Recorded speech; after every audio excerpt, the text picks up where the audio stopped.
Edward Said was a Palestinian-American intellectual, a literature theorist, cultural critic, and academic. He was born in Jerusalem and spent his early years in Palestine before his family was forced to flee during the Arab-Israel conflict in 1948. Edward Said's book Orientalism was first published in 1978.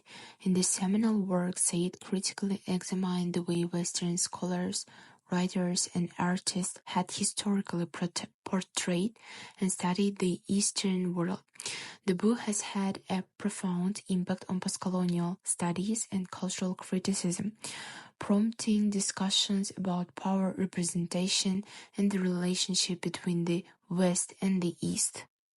Said developed the term Orientalism to describe how Europeans represent themselves as a civilized, wonderful, and superior, in the Orient inferior, uncivilized, and barbaric. The book reveals how a French journalist viewed the Orient, especially the Middle East, during the Beirut Civil War of 1975 and 1976. It emphasizes the European view of the Orient as a place of romance, exoticism, and a source of deep cultural and historical significance. Orientalism is described as a long European tradition, primarily adopted by the French and British with a unique approach to an understanding of the Orient.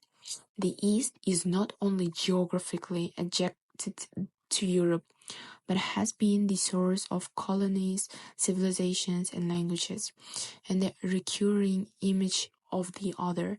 Orientalism is presented as an academic discipline that involves studying the Orient, writing about it, or researching it. While the term may not be so favored today, the academic tradition lives on through its doctrines and theses about the Orient and its peoples. Orientalism is characterized as a style of thinking based on the ontological and epistemological difference between East and West.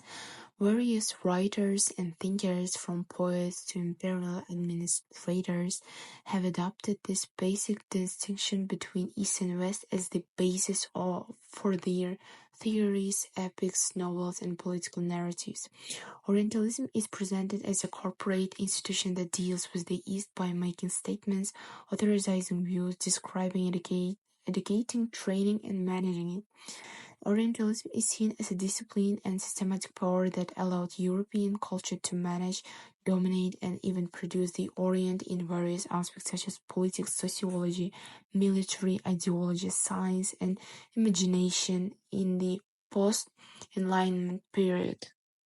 The Orient was constrained in terms of intellectual exploration and actions, although Orientalism doesn't outright dictate discussions about the Orient.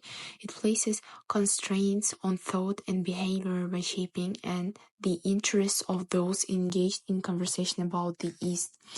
European culture found empowerment and a sense of self against the Orient.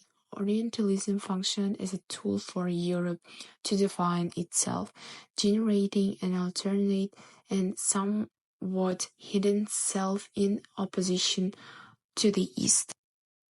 The book thoroughly explores the complex interplay between knowledge production and political dynamics, revealing three key aspects that inform the author's research and writing.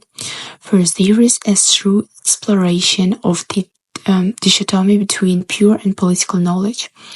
The entails reflecting on how certain fields, such as literature, are often perceived as inherently non-political, contrasting them with explicitly political topics such as contemporary China or the Soviet Union. The author, who identifies himself as a humanist in the humanities, scrutinizes the common perception that his field has no political implication.